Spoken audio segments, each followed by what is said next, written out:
All right. Good afternoon, everyone, and welcome to the Tuesday, September the 10th, Community Development Human Services Committee meeting. I am Jason Winston, chair of the committee.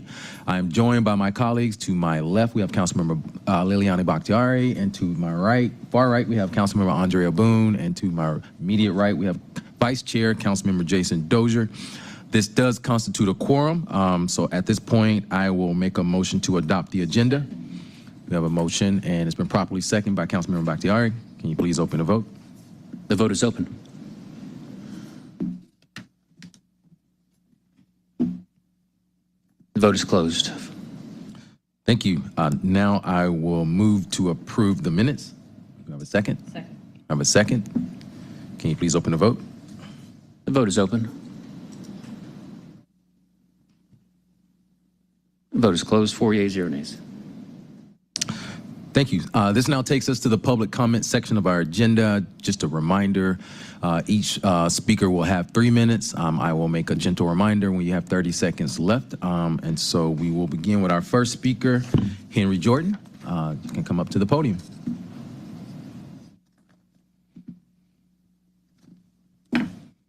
Give now to the Spirit of God to everyone that's here. Then said Jesus unto his disciples, if any man will come after me, let him deny himself and take up his cross and follow me. Matthew 16, chapter 24, verse. Deny himself, that is, refuse his own claims upon himself. When we follow Jesus, his will becomes our will. James Swift will not deny himself to follow Christ. James told Jesus he don't desire to be my husband by his actions. And all the trees of the field shall know that I, the Lord, have brought down the high tree, have exalted the low tree, have dried up the green tree, have made the dry tree to flourish. I, the Lord, have spoken and have done it. Ezekiel 17, chapter 24, verse. Yet will he take a branch, one of the Davidic line, and plant it upon the high mountain, establish the kingdom of Israel. Jesus, establish your righteous will in my life and others, for your glory. If any man say, I love God, and hated his brother, he is a liar. For he that loveth not his brother whom he has seen, how can he love God whom he hath not seen? 1 John 4, chapter 28 verse. The epitome of hypocrisy is a claim to love of God while withholding love from others. God is saying, if you cannot love your brother, then how can you love him? A man who don't desire to be a Christ-like husband lacks the actions to build a holy marriage. Now, therefore, if ye will obey my voice indeed and keep my covenant, then ye shall be a peculiar treasure unto me above all people, for all the earth is mine. Exodus 19, chapter 5th verse. The phrase peculiar treasure actually means personal property. Israel was God's personal possession. He had redeemed her. I need Christ's redemption plan. What about you? Jesus told me to fight for your deliverance plan. And that's when I stand today. I see Christ's will, because he can protect us better than we can protect ourselves. We need his help. He don't need our help. And we thank God that he loves us. And I thank Christ for down the cross for our sins. 30 seconds. In our lives. How to conquer sin in us, around us, and in others. I need to conquer my sin because it's self-destruction. When you seek to destroy one another, you ask him for self-destruction. Because the word of God said that, not because I said it. Love thy neighbor as thyself. Thank God for his righteous words. Oh, I also saw where I was helping the city in a church that I had, and they would come to me for what Christ wanted to tell them. Thank you. Thank you. Our next speaker is Jay Wesley Day, and you'll have 3 minutes.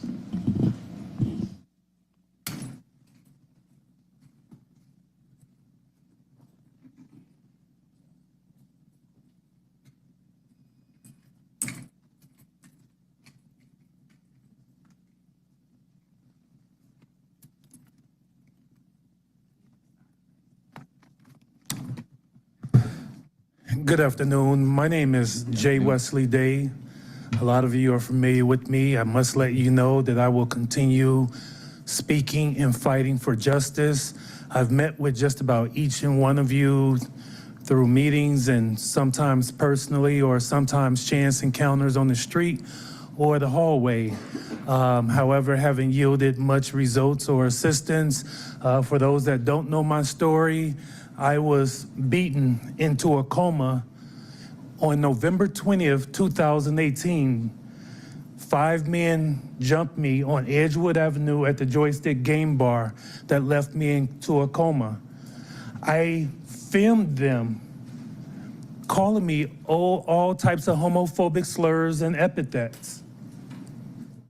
Even with the camera, despite me having no criminal background, and I come from the hood, y'all. I come from the west side of Chicago, 2 drug houses seized on my block, 2 brothers murdered from my mother's 2 firstborn children.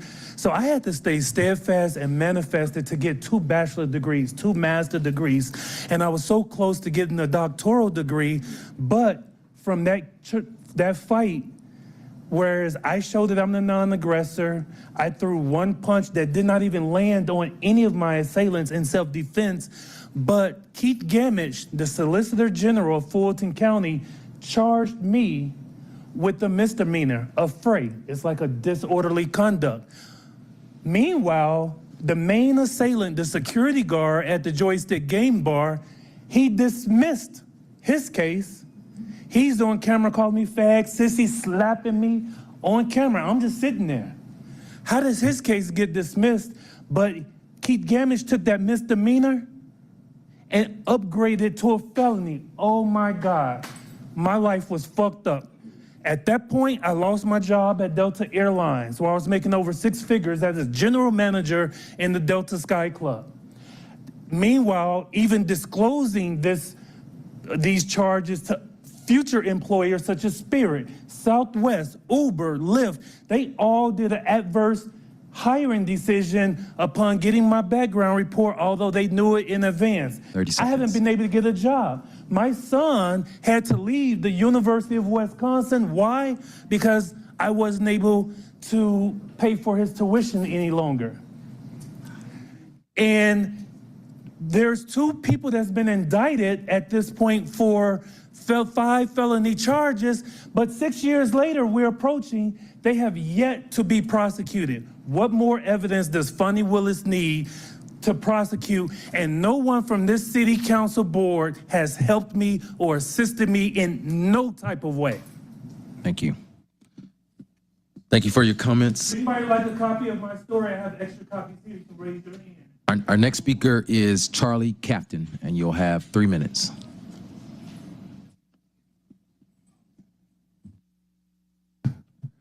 Good afternoon, everyone. Happy to see you again. Hope you had a good summer. So I'm here representing the community to defend our community against overdevelopment at Amsterdam Walk. I think you're all very familiar with the issue. But things keep changing all the time. And today we just learned that apparently Piedmont Park Conservancy has long-standing plans to develop an area where Portman Holdings and Jack Halpern would rather build a road for more traffic to dump onto Monroe Drive, which is exactly what Monroe Drive needs, is more traffic. So according to Doug Widener, during our last expansion plan, we had discussed expanding park-like usage to the surface of the watershed site, Department of Watershed Management land.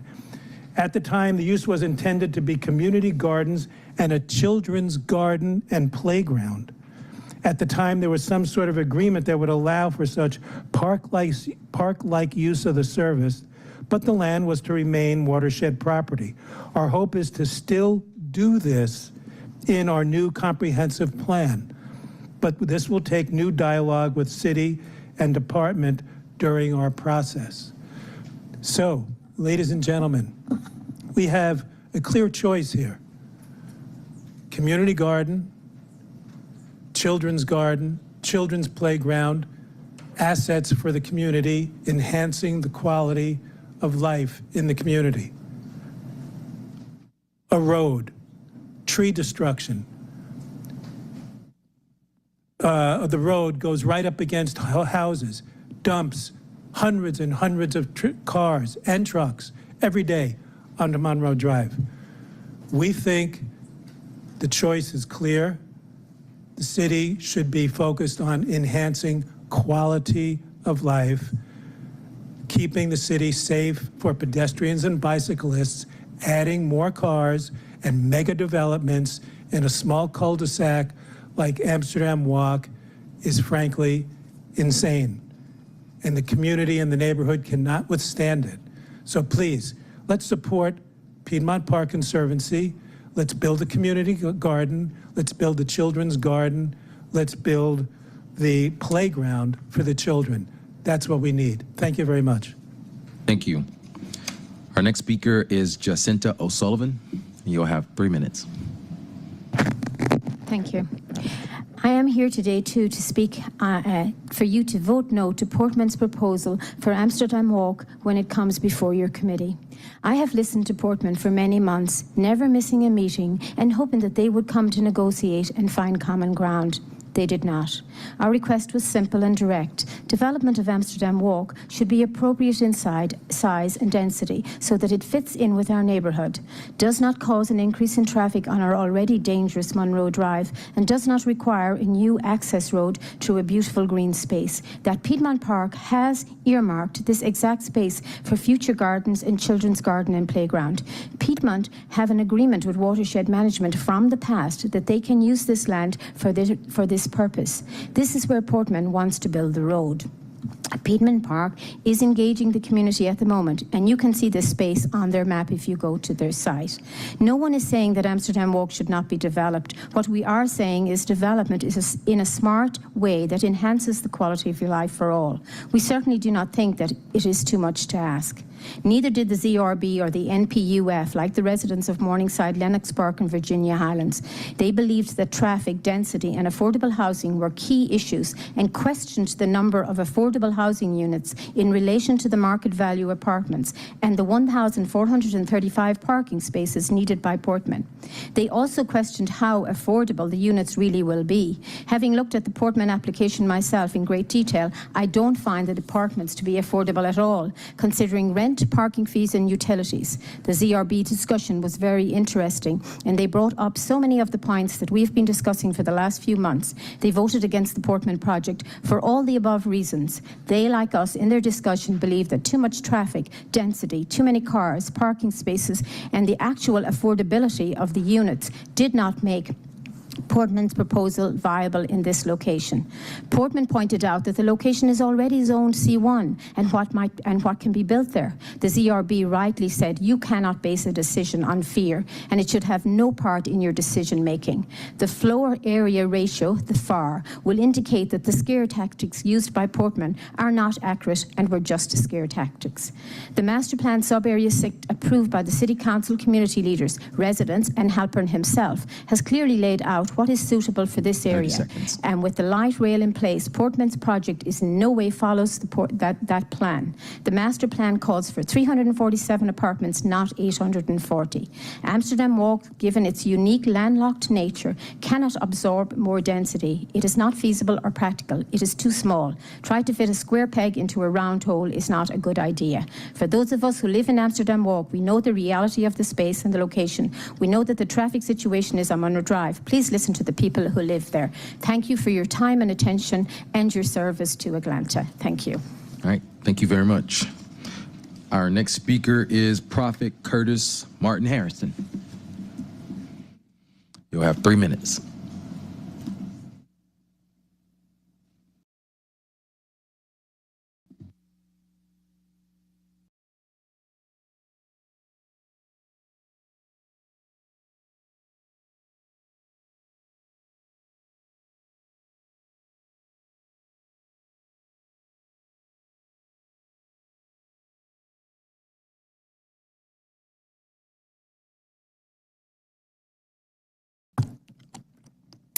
Amen. Praise God again, everybody in the room in Jesus' name. Okay, then we have Atlanta cop strikes again. Off-duty cop kills a young black man. A young black man gets killed by another young black man in Atlanta, Georgia. Fulton County, DeKalb County. Now you know why I say that every time. My name is Prophet Tony Curtis Harrison Martin. Tony's my nickname. Rashard Brooks got killed by Garrison Rolfe.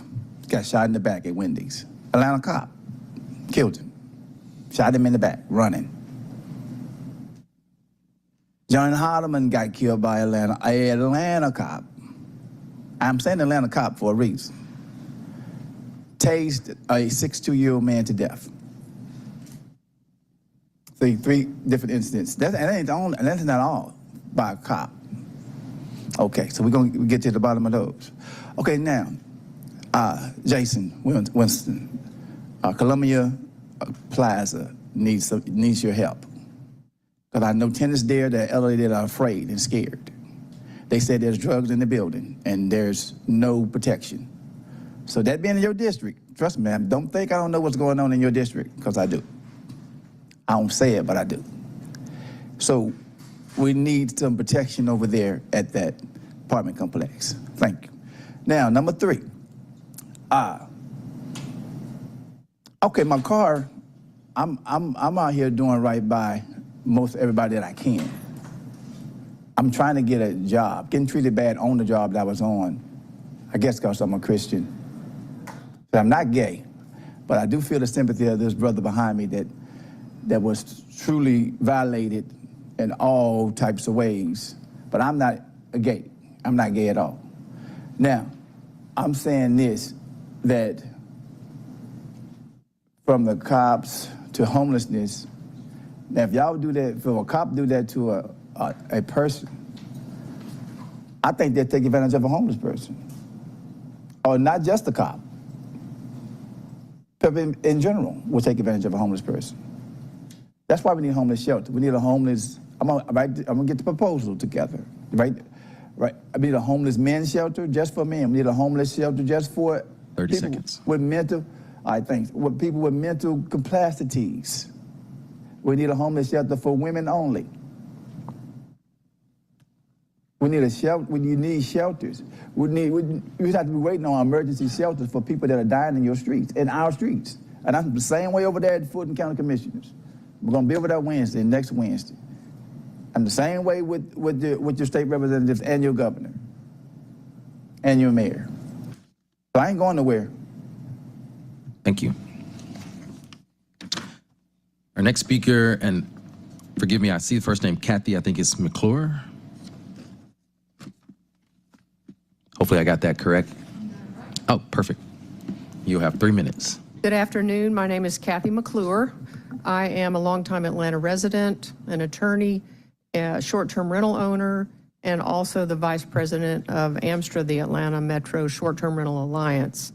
I'm here to speak with respect to number 7 on your agenda, the new proposed revisions to the short-term rental ordinance. AMSTRA is an all-volunteer organization. We support reasonable regulation. We support, we acknowledge and encourage the importance of short-term rental owners being good neighbors and requiring that their guests be good neighbors. We're here to offer support for the legislation and to also offer our input, should you need it, with respect to the ordinance as it goes forward. Thank you. Thank you very much, and thank you to all our speakers who signed up for public comment today. That does conclude that section of our agenda. We do have a presentation today, but colleagues, we do have someone that is here for communication, so if there's no objection, I'd like to take that communication first. Seeing none, if we can please proceed. Item number 1 is 24C5115, a communication from Ms. Judith Taylor accepting service on behalf of the Black Jewish Sisters to serve as a member of the Commission to determine an appropriate manner in which to honor Mayor Shirley Clark Franklin. Good afternoon, Ms. Taylor. Thank you for being here. If you don't mind telling us a little bit about yourself and why. Thank you. And why are you interested in this position? Because I love Shirley. You know, I'm supposed to tell you about myself. It doesn't matter. And Councilmember Bakhtiari, if you could help with that microphone there, thank you. I'm short. So nice. You're not that short. Not as short as I am. Not yet. You'll get there. Yeah. Sorry to start. When you get to my age, you'll be really short. Because I love Shirley. We have been part of a Black Jewish Sisters group for now 32 years. In fact, we're having dinner together this Thursday night at my home again. We started in 1992 when a group of 12 of us, Black women and white and Jewish women, white Jewish women, got together and decided we wanted to have a dialogue group. This was a really, important thing and an important time for these kinds of dialogues to be going on. It became more successful than our wildest dreams than we could have imagined at the time. We became, instead of a dialogue group, we became a sisters group. And we've traveled together. We went to Israel together. We went to Harlem together. We went to Washington together. The things that we have done and the great love that we share with one another after all of these years. We're down to 8, actually 9 in town. 4 of them over the years have moved. Florida has been our biggest enemy. But we're still together, and we still love one another, and I love Shirley, and that's why I would like to be on this commission. Sounds like the perfect person to be on this commission. Councilmember Bakhtiari. Yes. One, I don't know how to, I don't think I can ever say enough just how much I adore Miss Judith Taylor and the Taylors, the Alexanders, and the families that came together to put together this extraordinary organization, and getting to hear about all of the work over the years and seeing it, what y'all have done has been tremendous. And I know that Shirley's very proud of it as well. And so one, motion to approve, but I also just had to add that while I'm happy that you are on this commission, you in turn are just an extraordinary individual, and I think we're very lucky to have you. Thank you so much. Thank you. Thank you. So we had a motion to approve. We have a second by Councilmember Dozier. Mr. Evans, if you can please open the vote. The vote is open. Thank you. Thank you. I hope we do everything we possibly can to make this a worthy tribute to Shirley. She deserves it. And thank you for your willingness to serve, and congratulations. All right, so that takes us back to the presentation section of our agenda. We were scheduled to have a quarterly update from In-Town Cares. We're going to reschedule them for probably our next committee meeting. But we do have the Atlanta Beltline, Inc.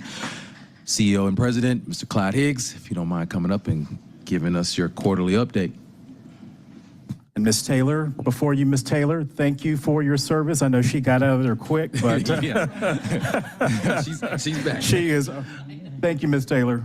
That is fantastic. We were told that her driver was looping the building, so we needed her to get Absolutely, make it happen quick. Make it happen quick. Yes. So good afternoon, Chair Winston and members of the committee. It is fantastic to be here. Got about 10 slides to share with you, just some key updates on the Atlanta Beltline, the People's Project. But I want to stop and acknowledge my colleagues, Jill Johnson and Bryson Levisay, that are in the audience. Make sure you wave your hands. They all get embarrassed when I do that, but they definitely deserve a lot of the credit for the work that I'm going to share with you today.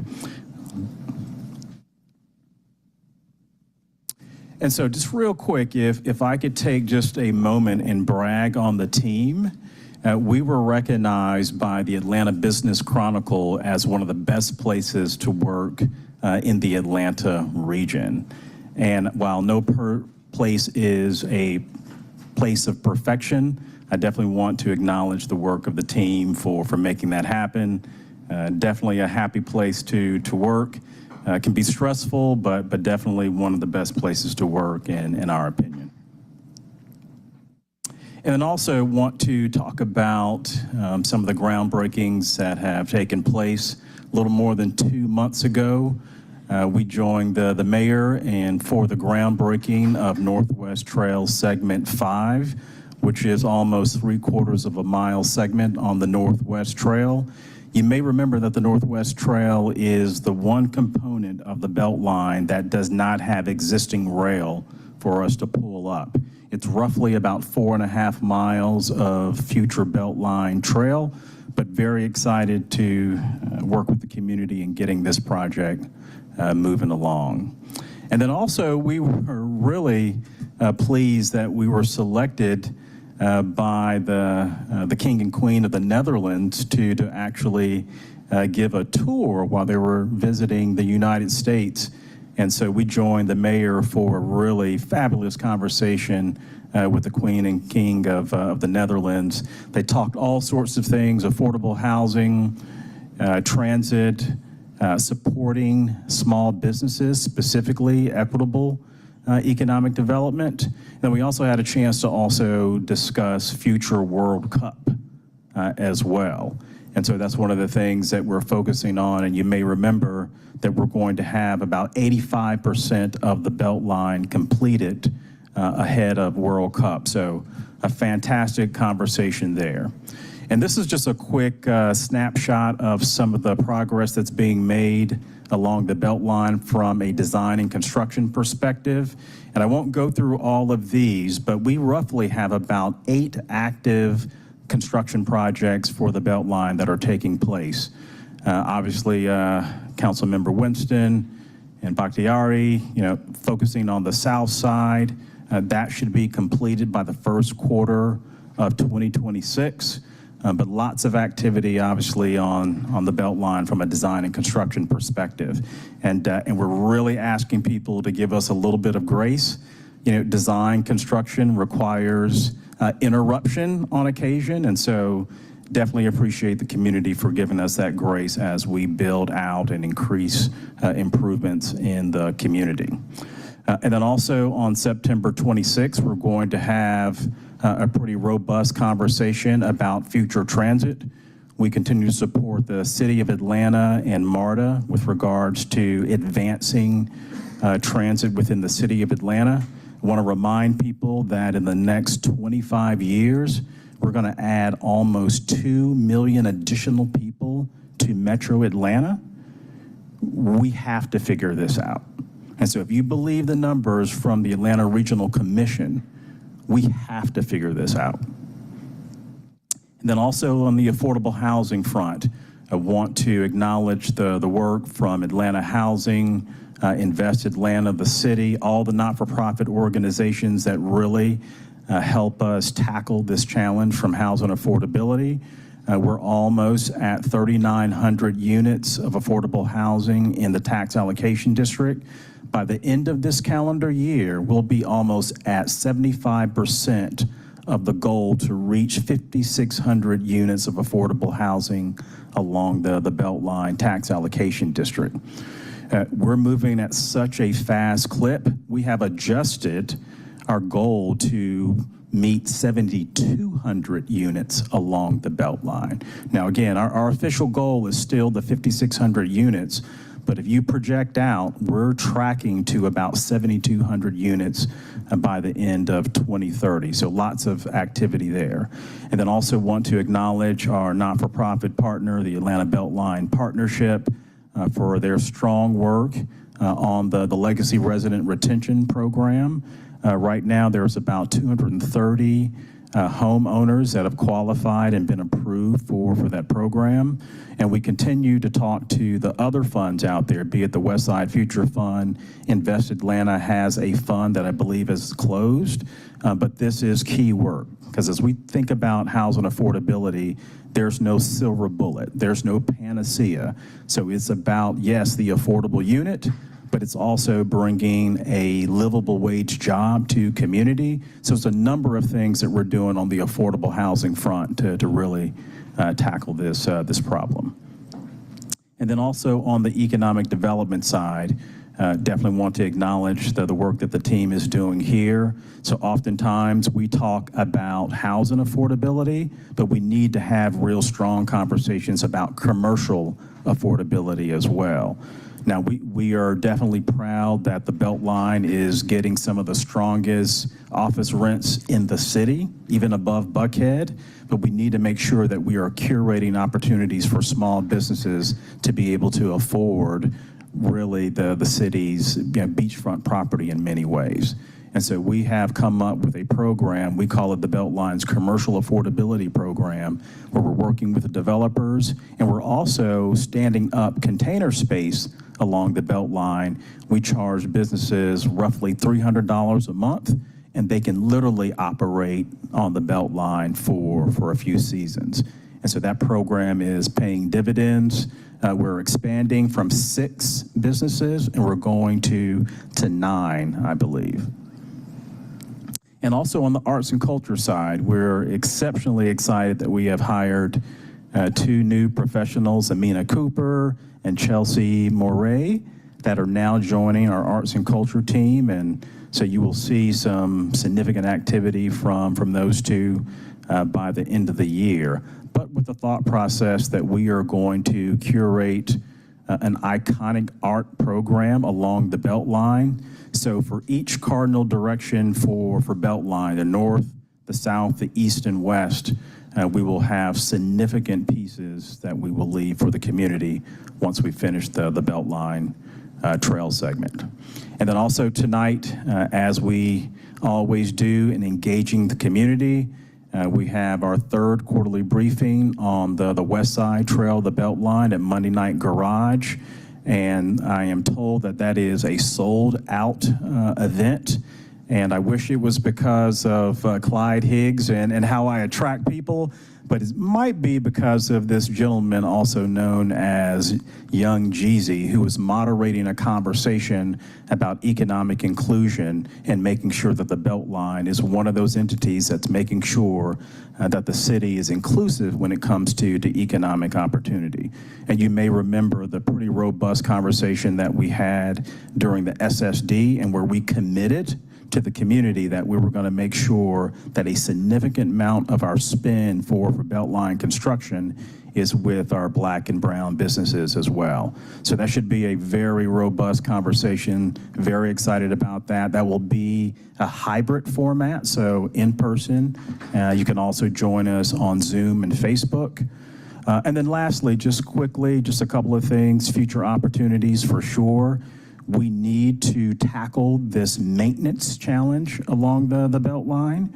So Liliana, if you know that we are adding all of these new segments for Beltline Trail, we need to make sure that we have a program in place where we're actually thinking about future maintenance. So we're accelerating. We're going to have, again, 85% of the Beltline completed by World Cup. And so we need to make sure that we have a robust program to take care of those assets, and working very closely with Parks and Rec. They have been terrific, but we're definitely going to have to think about the ramifications of acceleration along the trail. And so that concludes my official report. I am happy to answer any questions that you may have. All right, thank you, CEO, for that quarterly update. And we got a couple of questions lining up in the queue from our council members. So I will start with Councilmember Dozier. Thank you, Mr. Chair, and thank you, Clyde, as always. Just a couple of questions for you. Well, first a comment. I hate that I'm not going to be here tonight. I know the quarterly briefing is in my district. Yes. I feel like if y'all led with the fact that y'all are bringing Jeezy, I might have You might have made some difference tonight.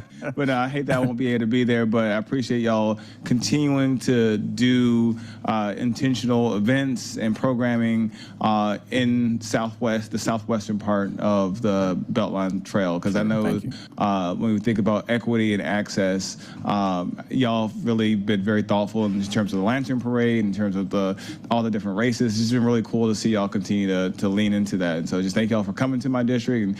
And next time y'all decide to bring Jeezy, let me know ahead of time so I can say yes sooner. All right. But I appreciate that. Just two questions. The first one is with regards to the projects y'all are doing along Route David Abernathy Boulevard, the Gateway project, and then the street redesign work, and then I guess eventually with the once y'all continue to work with Anoda Park. Any update on those timelines on when will be completed? I know there's been shovels in the dirt. Y'all been working.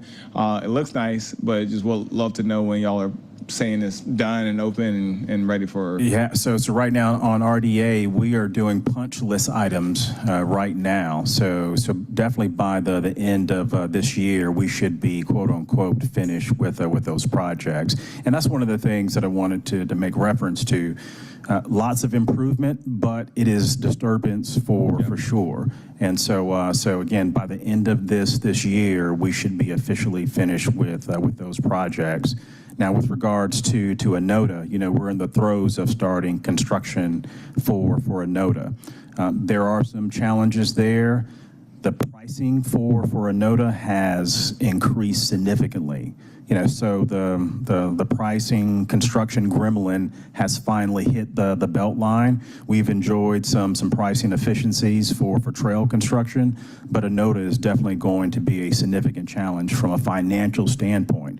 We're still committed, but luckily we'll be able to create that spend over the next 3 budget cycles. So it's going to happen, but it definitely was a punch in the gut from a financial perspective. Okay. You just need to tell Rob we need a few more dollars. Yeah. We need, for sure. But we're going to figure it out. We're committed to it. All right. And then my only other question, I definitely appreciate the work y'all been doing around legacy residents and supporting those individuals who've been impacted by the increased cost of value of their properties, and both their mortgages and their rents are impacted by that. Y'all being thoughtful about keeping those folks so they can continue to leverage that amenity as it continues to develop and mature.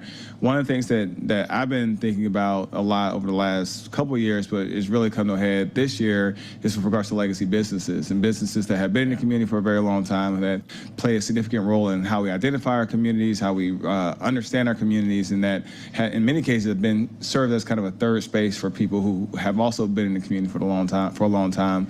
Invest Atlanta has already been charged with a big part of that work, but I was just curious, especially with y'all's emphasis on commercial and commercial stabilization and commercial support, are y'all looking at legacy businesses as maybe a next generation or a next phase into the commercial work y'all are doing, recognizing the value that those legacy businesses are playing? And it's the same reason why you have a legacy resident program, I imagine. And so I just want to know if that's something y'all are thinking about and getting aligned with the best. Yeah, Councilmember, that's a fantastic point. And so our teams on the Invest Atlanta side and the Beltline side definitely coordinate. And that is really us working with legacy businesses on that commercial affordability program. So not just the container space, but we're actually having conversations with developers as well to make sure as they develop new businesses that kind of the first access from an affordability perspective is to those legacy businesses. So you will see, in the next 6 to 12 months, more activity around that. But that, to me, we need to have a deeper conversation about that in Atlanta, just even beyond the Beltline. Because if you think about the superpower for the city of Atlanta, it is our culture, it is our legacy. So it's not that Microsoft and Google are coming here because of our lakes or our beach, right? They're coming here for our culture. And so it's really important for us to make sure that we're creating space and resources for our legacy businesses. But yes, that's on our radar screen, and we're coordinating with Invest Atlanta on that for sure. Perfect. Thank you so much. Thank you. Mr. Ariel. All right, thank you. Next, we have Councilmember Bakhtiari. Yep. Thank you so much. I just really wanted to go back to the commercial affordability piece. Did you say again, what, 300 a month? So 250 actually. I just rounded up, so about $250 a month. Yeah. And this, you said, how many businesses are y'all working with at this time? Nine businesses there. Okay. And there's a scale-up program. It comes with, I'm guessing some form of wraparound services to assist with. Right, that's spot on, absolutely. So it's beyond the real estate, right? But it's your accounting systems, it's your financial systems, it's legal, it's marketing. So so we are working currently with the Village Market. Okay. And so they provide those wraparound services. So again, it's beyond the real estate. And so the plan is to make sure that we populate and create this opportunity around the entire loop. And so you'll see this program grow and grow and grow over the years. That's fantastic. Is there information, I mean, how long businesses stay a part of the program, what the graduation process looks like? Is there a way to better learn and just to like look at what the success rates have been? Because I mean, this is really promising to hear, obviously dealing with the situation right now where, especially on Bill Kennedy, especially in these larger developments like Madison Yards, like and quite frankly, along Memorial and a lot of the newer buildings, I mean, the leases we're looking at $36, $45 a square foot, which is not accessible to small businesses whatsoever, and just kind of leaving it open for chains to come in and monopolize and really take away the backbone of Atlanta's local and cultural groups. And so it's exciting to hear this. I'm wondering how to scale it up, or if this is a model the city can also embody and partner with you on more than they already have been. Yeah, for sure. Again, fantastic points. And so you talked a little bit about the graduation rates. So we'll see over a time span, but if you look at the International Business Incubation Association numbers, if you can bat 300 or 3 out of 10 businesses survive, that's what they view as success. So we'll come back with kind of a full report about what success looks like. This is the second year of the program, and typically we give them a year of selling product along the Beltline. And then we refresh with a new class and then a new cohort. But the goal is to give them those wraparound services, then find affordable space somewhere else along the Beltline, be it New City or Ponce City Market. And that's why anytime we do a land transaction, and so I know there was a lot of conversation about Amsterdam Walk as well, that the reason there's commercial affordability in that deal structure is because we required them to do that. And so that could be a place where some of these legacy businesses, these small businesses, will get an opportunity to operate at a very affordable clip. But you're asking the right question. The hope is that we can expand this from the 9 to, whatever big number is out there. But it costs. Each container out there, because we outfit it with a commercial kitchen, AC, I mean, it's pretty pricey. And definitely want to give a shout out to the Candida Fund. They've spawned this program with about $750,000. And so we're going to continue this program. And again, some lessons learned there for sure, but we're excited about the program. Great. I love it. So thank you so much. Thank you. And to whatever degree I can follow up with Jill offline to learn more, I will. And I appreciate it. And Mr. Chair, that actually concludes my questions. All right. Thank you. Thank you. Appreciate the quarterly update. Obviously, I sit on the board and for Best Atlanta, so I get this probably 3 times before everybody else gets one. But I'm really excited about segments 2 and 3 that are finally under construction, as well as 4 and 5, which run through the heart of my district. I know that one of the things I don't think the general public, as we talk about Beltline Transit, actually is probably as much aware as some of us are, is that you're building these segments with transit in mind. So there is actually a part of that new transit piece. Specifically, we have bridges that are under construction right now on the 4 and 5, where they're actually being allocated for future transit use. You've got this conversation you all are having on the 26th. Can you just talk a little bit about, some of the things you've already done in terms of like studies, feedback you've given to MARTA, and kind of how you see this conversation going? Yeah, for sure. And I would tell you, so that's a fair point. And just to go back to your original point there, so when people kind of look at the cost per mile for Beltline, and that could be, range from $10 million to $17 million a mile. And it's not because we're building this quote unquote glorified sidewalk, but it is heavy infrastructure. And the reason why it costs that much per mile is because we are getting it ready for future transit. The big conversation in my mind right now is not if transit is coming, it is the type of transit. That is the heaviest conversation right now. But if you talk to people and they give you feedback, anybody who's kind of anti-transit, it comes to aesthetics and it comes to disturbance, right? So is this transit going to be beautiful Can you do something that still feels green and verdant in the corridor? The second piece is disturbance. If you're a small business owner, you don't necessarily want to see, the belt line being torn up. But again, this is a project for generations and not just for the immediate benefit of the city. But we got to think about this in terms of generation. And so that's our stance. Transit is absolutely coming. We continue to support the city and MARTA with regards to moving the design process forward.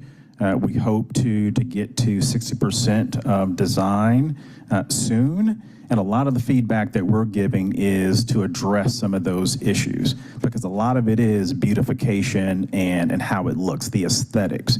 And so you'll see that our inputs into the conversation, again, grass track. You can do transit with batteries now. The battery tech has advanced so much that you don't necessarily need the overhead catenary system. You can use a smaller vehicle. So that's kind of our input, is to create some positive peer pressure out there about the aesthetics and the experience, because that's a lot of the heartburn that certain people have about future transit.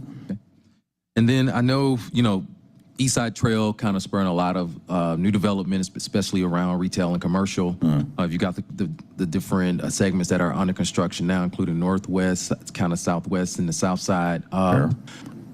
Do you see more commercial development, or you think there's more of affordable housing opportunities? I guess the question is more of are there certain areas where you see one or each one kind of being kind of coming out of the construction that's happening now? Yeah, so I'm very bullish on South Side and West Side as well. So I'm a financial guy, so I'm very positive on those segments out there. If you follow the development that's been announced for South Side Trail and the West Side Trail, we're tracking close to $2 billion of future investment that's coming on to these new segments. So people ask that question often, like, hey, is the South Side and the West Side going to feel like the East Side? And no, it's not. It's going to be decidedly different. But if you mean, is it going to have development opportunities from an office, retail, and affordable housing perspective? Yes, but we want the community to tell us what type of experience they want to have along the Beltline. And so it's coming. From Murphy Crossing is coming. There's new developments on the west side that's coming. So I'm very positive about what's going to happen from a redevelopment perspective. But we have to make sure that we're curating this whole environment where everyone can benefit. And so that's why we have these conversations about Legacy Resident Retention Fund, affordable housing. And it's not just the right thing to do, but this is a competitive edge perspective. So when we think about economic development, it's not Atlanta versus Atlanta, it's Atlanta versus Nashville, it's Atlanta versus these other major cities. And so if we wash out, Atlanta, we're just like any other city. And what is our competitive advantage? And so we're really thinking about that. So yes, that's a loquacious way of saying Sure. yes, but we're going to make sure that we curate it where everyone in Atlanta is winning. All right. Well, lots of excitement coming from ABI. Appreciate your quarterly report and look forward to working with you soon. Thank you. Thank you, board member. All right. Thank you, members. All right. All right, colleagues, that now takes us back to the legislative portion of our agenda. Mr. Evans, if you don't mind, signing items for first read. Item number 2 is 24-01497, an ordinance by Community Development Human Services Committee to adopt the 2025-2029 capital improvements element, which includes capital improvements that the city intends to fund in whole or in part with development impact fees in compliance with the requirements of the Georgia Development Impact Fee Act and for other purposes. And then takes us to section I, ordinances for second reading. Item number 3 is 24-01473, an ordinance by Councilmember Andrea L. Boone to authorize the Atlanta Development Authority, DBA Invest Atlanta, to create and capitalize a new fund, the Neighborhood Impact Recovery Fund, by transferring up to $500,000.00 from the Atlanta Rapid Response Loan Fund to support small businesses, authorizing the creation of the new fund pursuant to that intergovernmental agreement for economic development services between the City of Atlanta and Invest Atlanta for the public purpose of supporting small businesses, to repeal 24O1374 and for other purposes. Move approval. Second. So we got a motion to approve that's been properly second. If you'll please open the vote. The vote is open. The vote is closed. 4 yeas, 0 nays. Item number 4 is 24O1478, an ordinance by Councilmember Dustin Hillis to amend the Section 104 of the Atlanta Building Code so as to establish a new fee structure for residential and commercial projects valued under $75,000.00, which will incur a flat fee in compliance with Georgia House Bill 461, which amends certain provisions of Section 4813.9 of the Official Code of Georgia Annotated to authorize the Director of the Office of Buildings to adopt policies and procedures to implement the fee structure and for other purposes. Thank you. Colleagues, this item will need to be held as it needs to go through first a public hearing as well as to MPUs before it comes back to council. So I'll make a motion to hold. Second. We got a motion to hold, and it's been properly second. If you can please open the vote. The vote is open. Councilmember Bakhtiari has a comment. Thank you. Mr. Evans, given that this was passed in the state legislature and we had requested updates about how this would happen, would you mind following up with the author and the administration on this, just to ask them for when this does come up to actually be able to better explain this to us? And actually, I think Ms. Robertson may be able to add some. If you wouldn't mind, thank you. Good afternoon, Amber A. Robinson, City of Atlanta Department of Law. So this ordinance is an update to certain building fees in accordance with the state law, which has instructed municipalities and local governments that they cannot use a particular method to calculate these types of building code fees any longer, and that there are certain other options that can be employed to calculate the fees. One of the options state law allows is to set flat rates, which is what's being done here for certain work being done. Is a very narrow application, but there are certain work that requires building fees, and that work the fees, therefore, can only be calculated as per this new state law. So therefore, we have to update our code to be in compliance with the state law. Section 2-45 of the city code is what requires any kind of fee adjustment to go out to the MPUs and to have a public hearing. So in accordance with our own code, that has to be done. Additionally, because this is the establishment of a new fee, a fee study is required to accompany this particular piece of legislation prior to it being adopted and approved. And so at some point when it comes back, the fee study will need to be attached to this piece of legislation. Understood. So the state created the regulations, but we still have to do the studies to set the rates and everything else to ensure that we're within that we have legally defensible fees. Okay, that's perfect. That's exactly right. The state did not mandate particular fees. If it had, that might have been a different story as far as the fee study is concerned. But what it did was gave municipalities a bunch of options on how to calculate new fees. We adopted one of the options to set flat rates, but then those flat rates still must be justified pursuant to a fee study. Okay. All right. Thank you very much. All right. Thank you.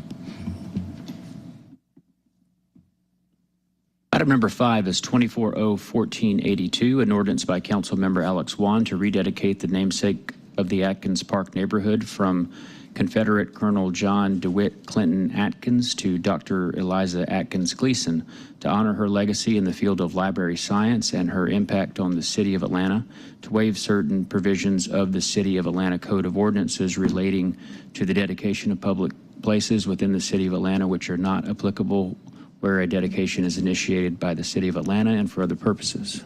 Thank you. So colleagues, basically this is legislation about an old street that was named after a Confederate colonel. The neighborhood voted to name it after someone they liked a lot better. So I move approval. Second. So it's been moved and seconded. You'll please open the vote. The second by Councilmember Boone. Yes. The vote is open. The vote is closed. 4 yeas and 0 nays. For item number 6, council members, there's a substitute in your packet that will change the caption. Would you like to move that? I'll move, move them forth with the substitute. And then second by Councilmember Bakhtiari. The vote is open. The vote is closed. 4 yeas and 0 nays.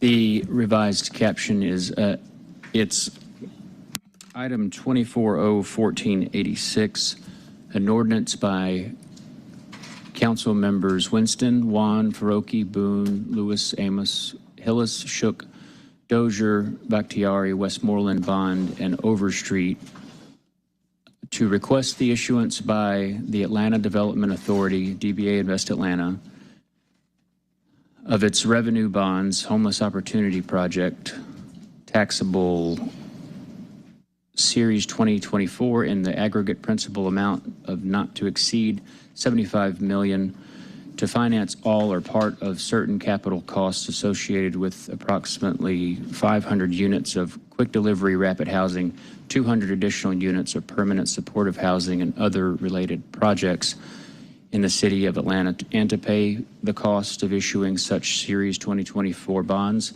to authorize the mayor to execute, deliver, and perform an intergovernmental contract by and between the authority and the city of Atlanta, to authorize acknowledgement of service and the filing of an answer on behalf of the city in validation proceedings to be brought in validating the Series 2024 bonds, to authorize the chief financial officer and the city's financial advisors to determine the most advantageous method of sale of the series of 2024 bonds, to authorize the sale of the Series 2024 bonds through a direct placement to a bank or other financial institution or by competitive or negotiated public sale to the extent deemed advantageous, to authorize the mayor and chief financial officer to solicit bids from banks or other financial institutions, or if required, to enter into bond purchase agreement and continuing disclosure agreement in connection with the sale of the Series 2024 bonds, to the extent that the Series 2024 bonds are to be sold in a public offering,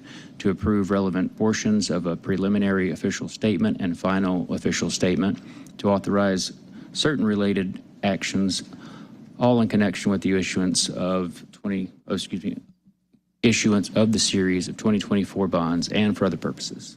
Thank you. That was a lot. So we're going to ask Josh Humphreys to come up here and unpack that a little bit. And we've also been joined by Councilmember Antonio Lewis.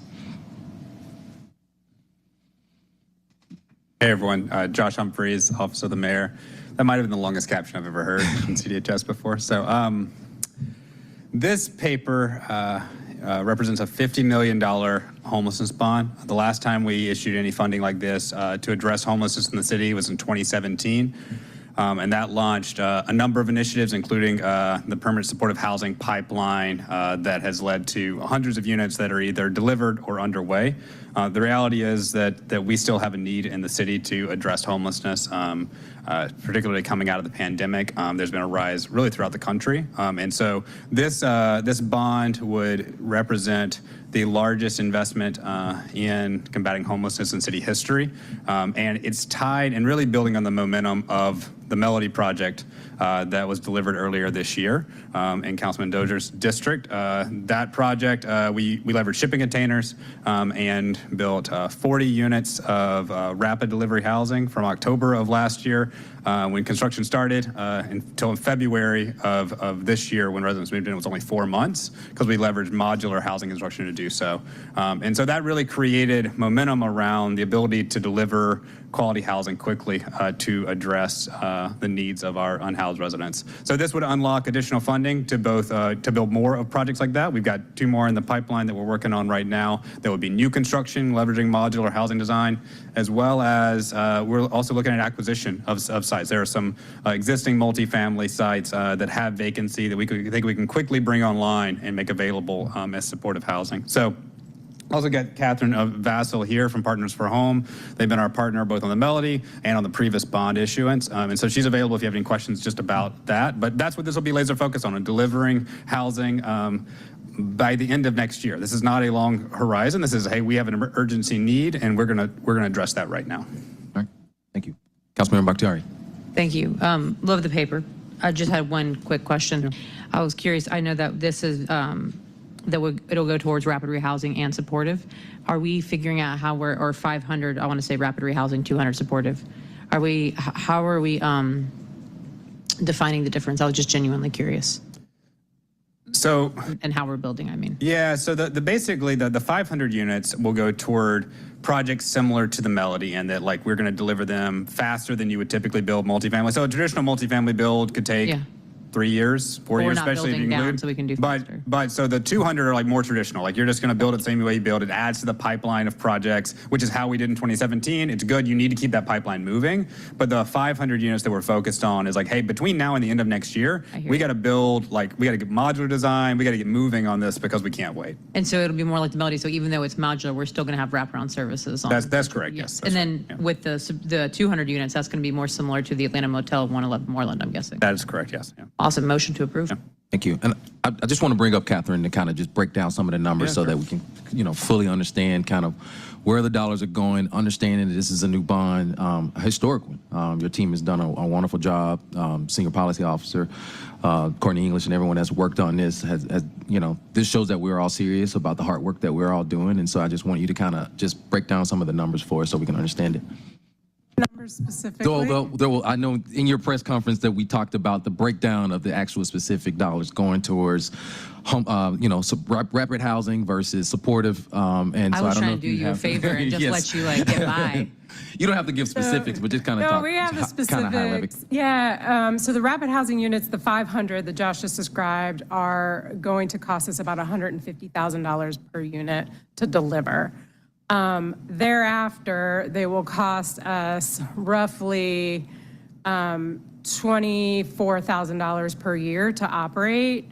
On the operations side, about $10,000 per unit per year, and then about $13,500 per unit per year for supportive services. And so we're working on securing those ongoing operating costs now in partnership with the State Department of Behavioral Health, with Fulton County. We're working with the Housing Authority to secure vouchers to cover the costs of operating and property. On the pipeline units, what we did with that initiative was we invested about $40,000 per unit. So we were more a layer in the capital stack to get those units online. And so we'd be looking to replicate that for the pipeline units. The other thing I touched on in the press conference was that we're using this public money to leverage the private sector. And we are going to be raising, and that number is moving a little bit right now. As of today, it's about $43 million we're looking to raise. We do expect that number to increase over the next few days, probably, as we look to also incorporate a strategy around downtown in particular. And we are hoping to allocate those dollars specifically to rapid rehousing, not to be confused with rapid housing, which we really need to change the name of. And so rapid rehousing. Rapidly built housing. Yes, quick delivery, we've been using that word. Yeah. Rapid rehousing is what we do in parallel to housing production. And that's what we're able to scale through stimulus dollars. It's literally just a flexible pot of money that we use to rehouse people quickly in the existing rental market. It pays for rent, it pays for supportive services, unit acquisition, security deposits, et cetera. So we'll hopefully be doing both, depending on how much we can raise from the private sector. And I know Community Foundation has already signed on for a significant investment. You're working with other partners. And so I just thought it was important to just kind of hear that breakdown. I think Councilman Bakhtiari had a good question around like the breakdown. And I think one of the things that gets lost is the supportive piece and dealing with that. And I think folks need to know this is just placing someone in housing that, it's also making sure they have wraparound services around that as well. And we're committed to that investment as well. That's right. Those supportive services are always tethered to the housing that we provide, and I do think we gloss over that too much. And I think people just assume that we're just doing housing, when in fact, every time we put somebody in a house, it always comes with a supportive services case manager, and in some cases more than one, depending on the needs of the individual, in addition to linking that person to community-based services and bringing in additional supports as needed based on the needs of the individual. Thank you. I was also going to ask, as you're mentioning everything else, and I know this is more than y'all bargained for as far as questions, but it's very exciting. I also wanted to make sure that as I'm looking into the audience and looking at Commissioner Flanagan, I'm reminded of what Salt Lake City did when they did their rapid housing and were actually able to turn people that wanted to work and able to work into the workforce, and their revenues saw a 30% increase. So I know that with him here and the workforce development opportunity and providing folks like this jobs, especially within watershed and public works and everything else, and if they're interested, I hope that we continue to. Yeah, we have connected. And I know that y'all are in the same building as well, Yes, so yeah. that, I forgot about that, yes. We connected on that issue too, but we have connected, and our teams, I think, are meeting or have just recently met or are scheduled to meet again to talk about how we can further workforce opportunities across our system. Commissioner And they Flanagan, that work means. at the Melody particularly, like they have had events at the Melody and other, so we're building that muscle because we do think workforce development is a key piece of all this. Yeah.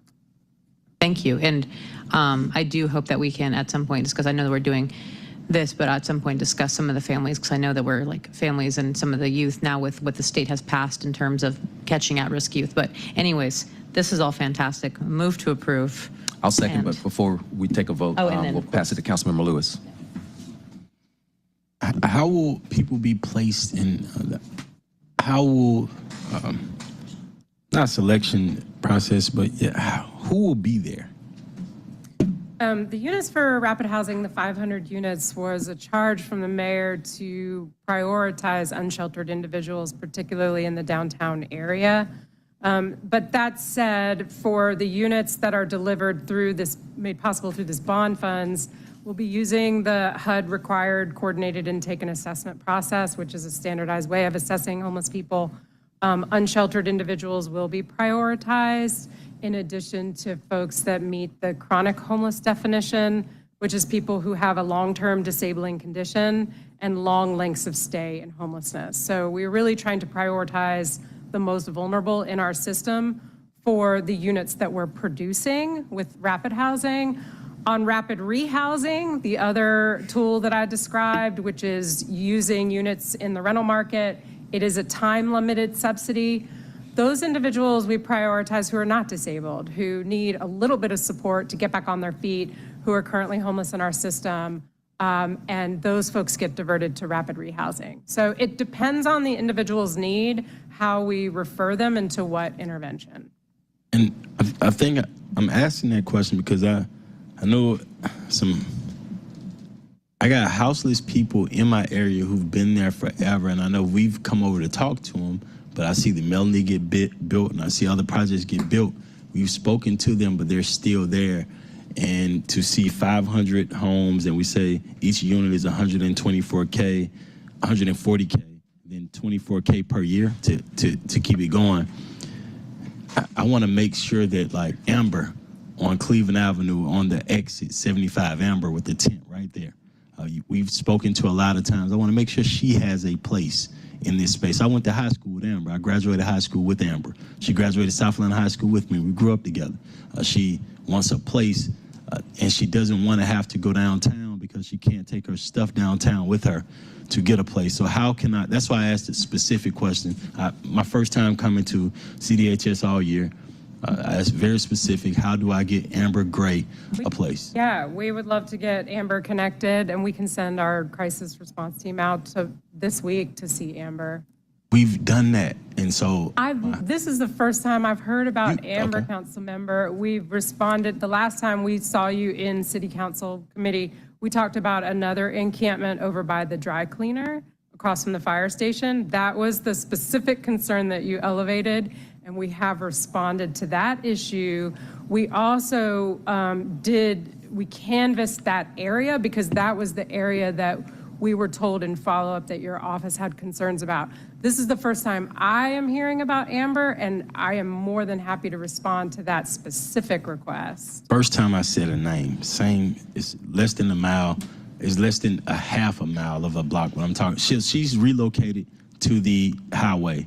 And so that's what, just being specific. So my goal is to see how can I, once again, place people who we know that we see in a house. How can I make sure they're in one of these homes? You say by next year they'll be finished. And so I want to see that next year, if I say a person's name, if we can, because I know where they are, can we go get that person and take them to a space? We absolutely can, and we could potentially do it before these units are delivered in some of our other housing.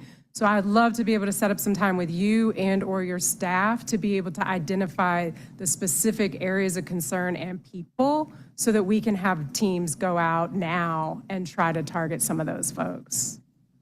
All right. And I can follow up with your office today on that. Thank you. Okay. All right. Councilmember Boone. Thank you, Catherine. I know you and I have worked together for nearly a decade now, and thank you all for your good work.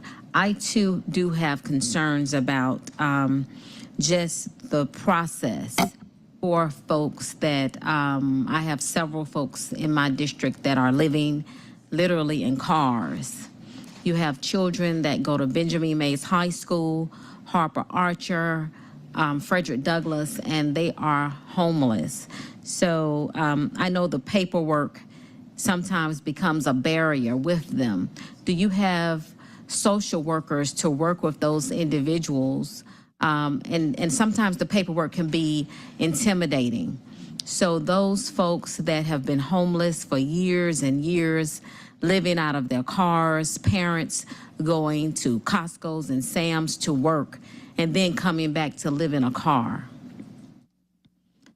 And the paperwork seems to always be a barrier. Those children, two in the back seat, two in the front seat, then the mom in the driver's seat because she's the lookout person, so she barely can sleep. I too want to work with you on a deep dive so that we can make sure that those folks in our community that are living in these cars, that are living literally behind the BP station, literally living behind Citco, can too get a unit. And you may also have some things that we can look into now. I have that same concern that Councilmember Lewis has in his district. Folks that were born and raised right here in the city of Atlanta. So I will definitely be talking with you about that. I'll be happy to follow up Thank you. on that. Thank you. I'll just mention too on that. So you and I spoke, and the In-Town Cares place-based contract that we spoke about, they're actually out in your district, and the highlights, I believe the BP is one of those places that they've been working on the ground. If there are any other specific locations, like let me know. We can have them check that as well. Yeah, because they do provide that service. Yeah. Thank you. Any other comments or questions from colleagues? So a motion to approve. I did second that. So if you can please open the vote. The vote is open.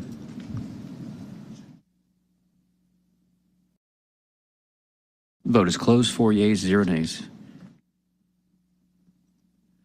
Item number 7 is 24-0-1487, an ordinance by council members Jason H. Winston, Michael Julian Bond, Amir Faroki, Byron D. Amos, Jason Dozier, Alex Bond, Dustin Hillis, Andrea L. Boone, and Antonio Lewis to amend Part 20 of the Land Development Code of the City of Atlanta to streamline its police power regulations applicable to short-term rentals, so as to continue to ensure that short-term rentals are paying applicable state and local taxes while removing additional regulations to eliminate confusion concerning eligibility to operate a short-term rental within the City of Atlanta and for other purposes.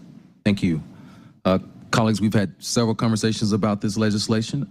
There are several more conversations that need to be had. So we are going to hold this paper for today. So I will make a motion to hold. Second. You have a second. Can you please open the vote? Vote is open. The vote is closed. 4 yeas, 0 nays. Thank you.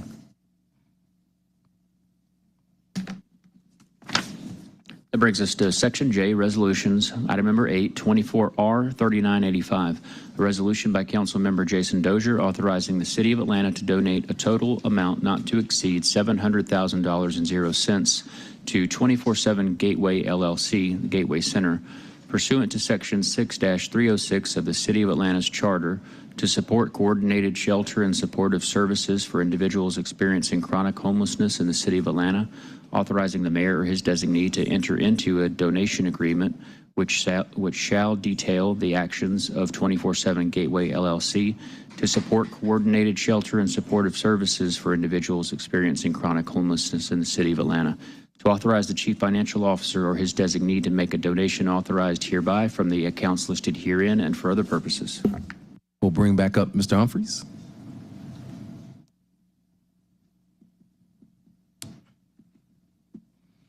Hi, good morning. So this paper, kind of building on the theme of the last one, helps provide operating costs for Gateway Center to remain open.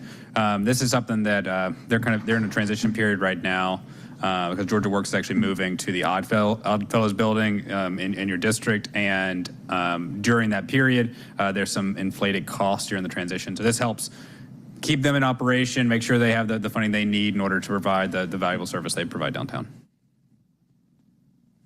A motion to approve by Councilmember Bakhtiari. It's been seconded by Councilmember Dozier. If you can please open the vote. The vote is open. The vote is closed. 4 yeas and 0 nays. For item number 9, there's a substitute in your packet that will change the caption. I move to bring forth the substitute. Second. Have a second. Vote is open. Vote is closed. 4 yeas and 0 nays. Substitute caption, this is 24R 3988. It's a resolution by council members Jason H. Winston, Alex Wan, Amir Faroki, Andrea L. Boone, Antonio Lewis, Byron D. Amos, Dustin Hillis, Howard Shook, Jason Dozier, Liliana Bakhtiari, Matt Westmoreland, Michael Julian Bond, and Marcy Collier Overstreet, is substituted by CDHS, to express the commitment of the City of Atlanta to an investment of $10 million and 0 cents over 6 years from the Affordable Housing Trust Fund for the public purpose of supporting the City of Atlanta's Rapid Housing Initiative, the provision of permanent supportive housing, and related efforts to make homelessness rare, brief, and non-reoccurring in the City of Atlanta, to authorize a donation of $2 million and 0 cents from this commitment to Partners for Home to continue the Rapid Housing Initiative, to authorize the Chief Financial Officer or his designee to make all payments from the accounts listed herein and for other purposes. Mr. Humphries. Hi again. This paper is a companion piece to the bond that we just discussed. Bond proceeds are about bricks and sticks, so getting the capital to build or acquire the units that we were talking about. We talked toward the end when Catherine was talking about the need for wraparound and supportive services and all the soft pieces that are really important to make all this work. So that doesn't make sense to come out of bond proceeds. So this is a commitment starting with $2 million this year out of the Housing Trust Fund to match the $50 million and for $60 million total coming from the city. So again, hard costs coming out of the bond and soft costs and wraparound services coming out of this. Questions or comments from my colleagues? Understand completely. If there can just be, that's going to be a lot of work, and I know that the policy team is really busy. I mean, nose to the grindstone. I know how hard y'all are working. If there is a way throughout the process to just keep us in the loop to understand how some of these developments might be, like I have targeted areas I'd love to work with you all on, Sure. just so we're all on the same page. Yep, happy to do that and give regular updates however you all see fit. And then if you've got sites, I know you and I have talked about Sayreville, but if you have properties or property owners, faith institutions or otherwise that would like to participate in this, we're still actively looking for additional sites that could work. I am putting you on an email now, so thank you. And motion to approve. So we have a motion to approve. It's been seconded by Councilmember Dozier. If you can please open the vote. The vote is open. The vote is closed. 4 yeas and 0 nays. Thank you. Item number 10 is 24R 3989, a resolution by council members Liliana Bakhtiari, Michael Julian Bond, Matt Westmoreland, Jason H. Winston, Amir Faroki, Byron D. Amos, Jason Dozier, Alex Wan, Howard Shook, Dustin Hillis, and Antonio Lewis, urging the Atlanta Department of Labor and Employment Services to explore programming designed to connect senior citizens with existing part-time employment and volunteer opportunities within the city of Atlanta and for other purposes. Colleagues, I spoke with Councilmember Overstreet. She would like to be added to this legislation, so I'll make an amendment. I'll make a motion to amend to add Councilmember Overstreet. The vote is open. And the vote is closed. 4 yeas and 0 nays. Thank you. Commissioner Flanagan. All right, thanks. Thank you, council members, and thank you, Mr. Chair. We are happy to take on this. We can look at employing some strategies like we do with our younger people in Atlanta and some of the programs that we have with the philanthropic community and really kind of target those or kind of, what's the word I'm looking for? Amend those to work with our older worker population, but it's certainly something we can do.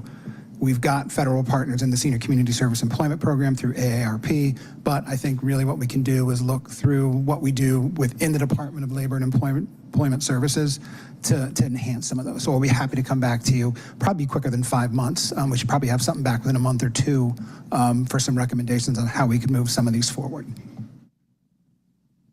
Councilmember Bakhtiari.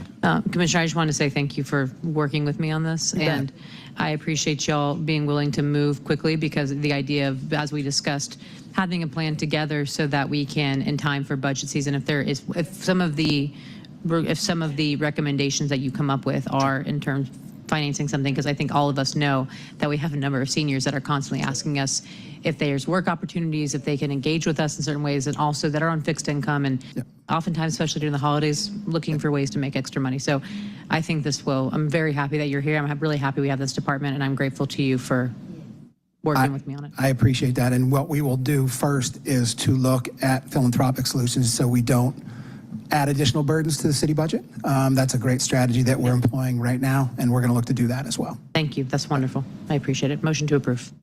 We have a motion to approve. However, to just speak with Councilmember Boone, and we'd like to add her name as well. Do we need to reconsider the last vote, or how do we do a second amendment? Okay. Motion to amend to add Councilmember Boone's name to the paper. Please open the vote.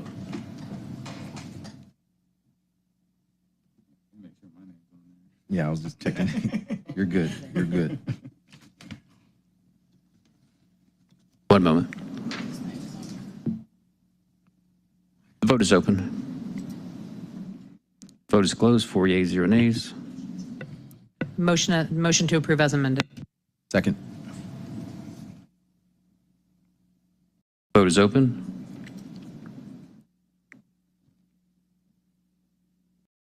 Vote is closed. 4 yeas and 0 nays. Thank you. Thank you. Brings us to the held section of the agenda. There are a number of items to move. They're all CDP items, and they had a public hearing Wednesday, September 4th. Items number 12 and 36 can move together if the committee would like to do that. Please proceed. Item number 12 is 23-0-1253, CDP 2310, an ordinance by Community Development Human Services Committee to amend the land use element of the 2021 Atlanta Comprehensive Development Plan so as to redesignate property located at 1855 DeLoe Drive Southwest from the single-family residential land use designation to the low-density residential land use designation and for other purposes.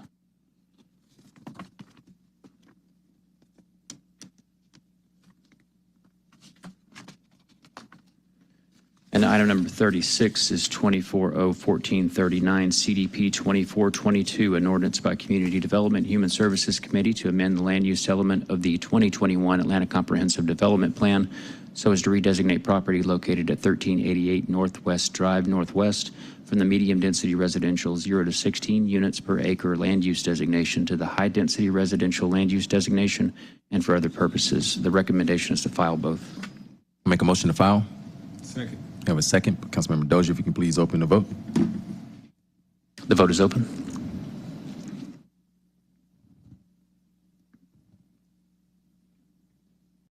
The vote is closed. 4 yeas and 0 nays.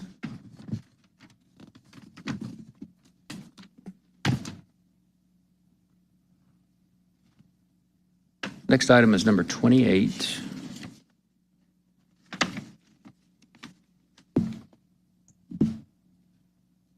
It's 24-0-13 1339, CDP 2415, an ordinance by Councilmember Amir Faroqi as amended by the Community Development Human Services Committee to amend the 2021 Comprehensive Development Plan so as to incorporate by reference the Atlanta Medical Center Small Area Plan and for other purposes.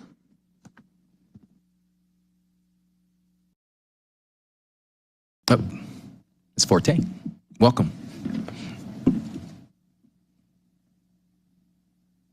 I'll take this off. Good afternoon, council members. And state your name for the public. Oh, sorry. Comment. My name is Monique Forte. I am an assistant director in Department of City Planning in the Office of Design. So for just a few talking points for the Atlanta Medical Center, we know that it closed and it left a significant void in the 04th Ward. And so we are working ahead of the moratorium. The moratorium on the site will expire, I think, in October. And so we needed to do a small area plan to make sure that the community needs were being met, the community needs and what the city needs. And so over a couple of months, we have met with the community and developed recommendations to guide the land use and the regulatory updates, in addition to transportation and phasing strategies.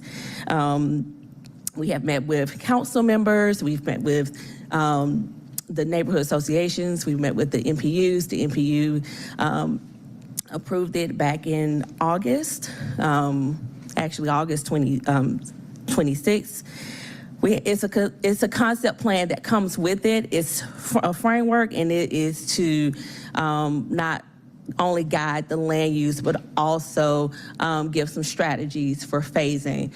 What we can do, what the city can do, what the city plan and what city planning, we can really guide those regulatory ones, the land use. Right now, I think it's zoned for institutional or commercial, the land use is, and now we are trying to make sure that the land use fits with what the future, what the community wants for the future. And so that's basically the plan. There is opportunities for the community wanted some type of health, some health component to still remain there. Unfortunately, we cannot guarantee that, but what we can guarantee is what land uses are being there for future land use. So.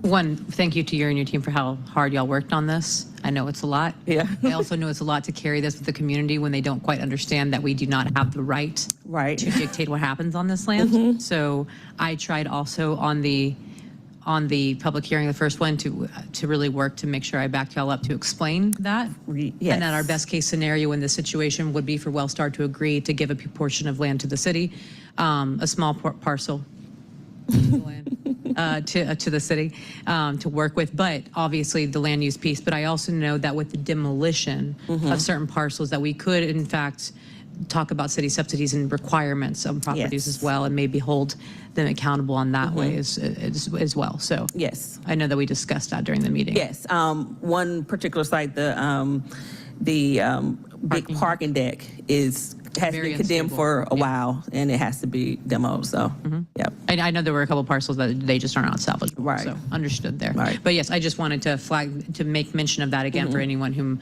for our tens of viewers, and to also to make sure that when flagging back that we've also cited that, because I know the neighborhood's been very passionate. But again, want to say that DCP has done a fantastic job working with us. But I also know I want to say for anyone listening that you all have no control over what happens here. Right. And that we really need for, and I know that the administration is planning on using this in their continued discussions with Wellstar. But yes. Just want to say thank you and to flag that again for anyone who might be listening. Okay. Thank you. Good. Motion to approve. We got a motion to approve by Councilman Bakhtiari, who was seconded by Councilmember Dozier. If you can please open the vote. The vote is open. The vote is closed. 4 yeas and 0 nays. All right, you go get Thank off you. your feet, Ms. Forte. Oh, thank you. Item number 29 is 24O1428, CDP 2423, an ordinance by Community Development Human Services Committee to adopt the Campbellton Corridor Transit-Oriented Development Master Plan to amend the 2021 Comprehensive Development Plan by reference said plan and for other purposes. There's an amendment in your packet. I'll second.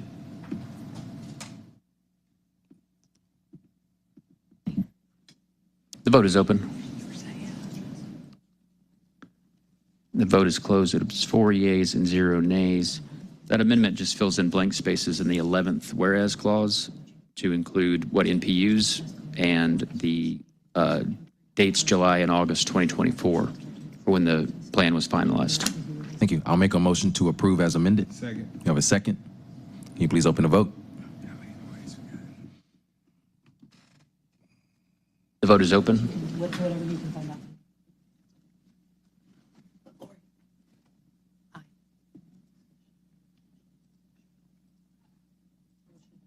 And the vote is closed. It's 4 yeas, 0 nays. Item number 30 is 24O1433, CDP 2416, an ordinance by Community Development Human Services Committee to amend the land use element of the 2021 Atlanta Comprehensive Development Plan so as to redesignate property located at 0 and 3218 Hogan Road Southwest from the single-family residential land use designation to the mixed-use medium-density land use designation and for other purposes. The recommendation is to adverse. I'll make a motion to adverse. Second. You have a second? If you can please open the vote. The vote is open. The vote is closed. 4 yeas and 0 nays. Items number 32 through 35 can be taken together if the committee would like. Please proceed. Number 32 is 24O1435, CDP 2418, an ordinance by Community Development Human Services Committee to amend the land use element of the 2021 Atlanta Comprehensive Development Plan so as to redesignate property located at 126 Hilliard Street Southeast and 89 William H. Borders Drive from the high-density residential land use designation and 380 Decatur Street Southeast from the low-density commercial land use designation to the mixed-use high-density land use designation and for other purposes. Item number 33 is 24O1436, CDP 2419, an ordinance by Community Development Human Services Committee to amend the land use element of the 2021 Atlanta Comprehensive Development Plan so as to redesignate property located at 580 Paynes Avenue Northwest from the low-density residential land use designation to the medium-density residential land use designation and for other purposes. Number 34 is 24O1437, CDP 2420, an ordinance by Community Development Human Services Committee to amend the land use element of the 2021 Atlanta Comprehensive Development Plan so as to redesignate property located at 596 Paynes Avenue Northwest from the single-family residential land use designation to the medium-density residential land use designation and for other purposes. And item number 35 is 24O1438, CDP 2421, an ordinance by Community Development Human Services Committee to amend the land use element of the 2021 Atlanta Comprehensive Development Plan so as to redesignate property located at 616 Oliver Street Northwest from the single-family residential land use designation to the medium-density residential land use designation and for other purposes. The recommendation is to approve. I'll make a motion to approve. Second. You have a second? If you can please open the vote. The vote is open. The vote is closed. 4 yeas and 0 nays. And that completes the legislative items. Thank you. Any parting words or comments? Councilmember Boone. Yes, I would like to take this opportunity to commend and congratulate the Mayor's Office of Constituent Services, Commissioner Clay, and his entire team on a spectacular, outstanding senior ball. They had nearly 4,000 seniors at the Atlanta Marriott Marquis, and it was just a phenomenal event.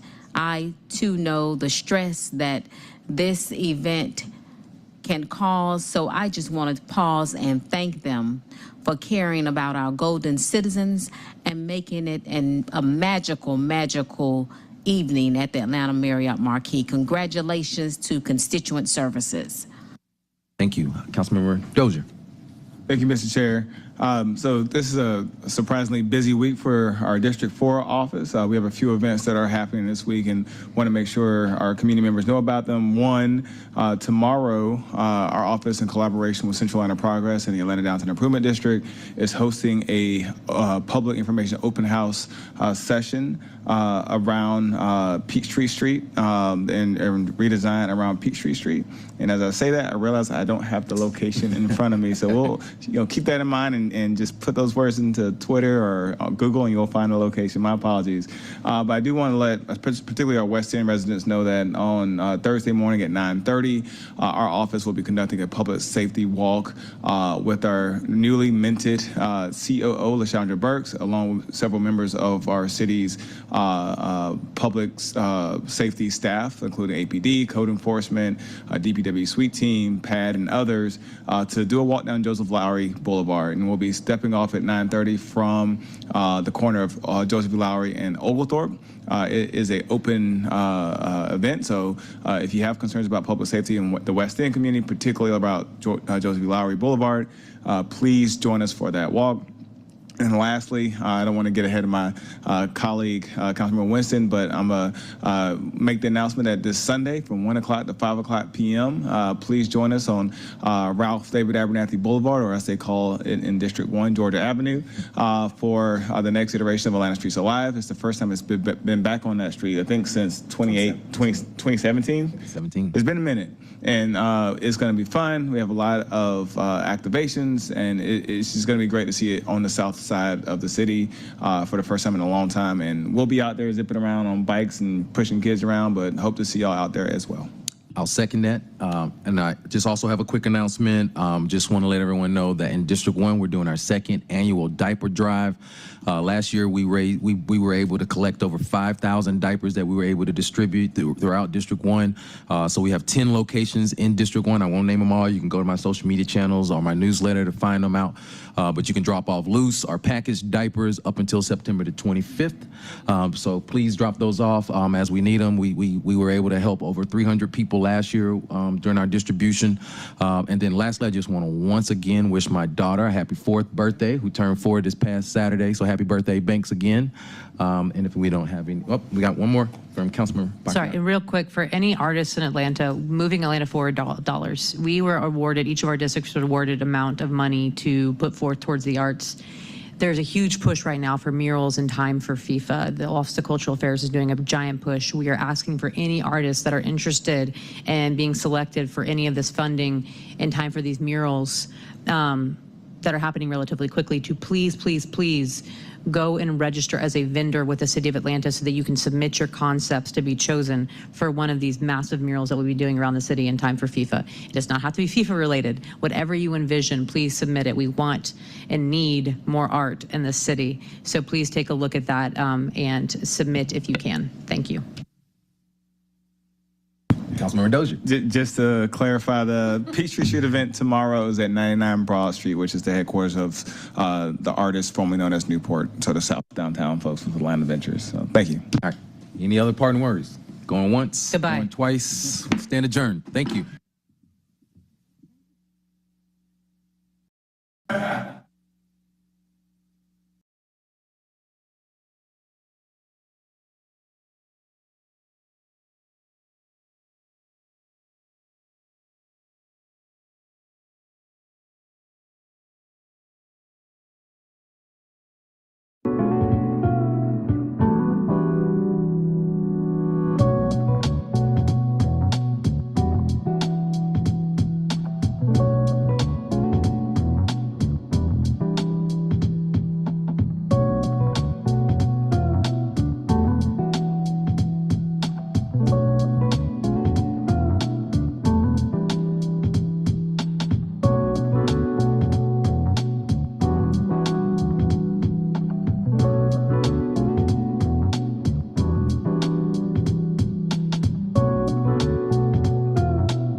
Thank you.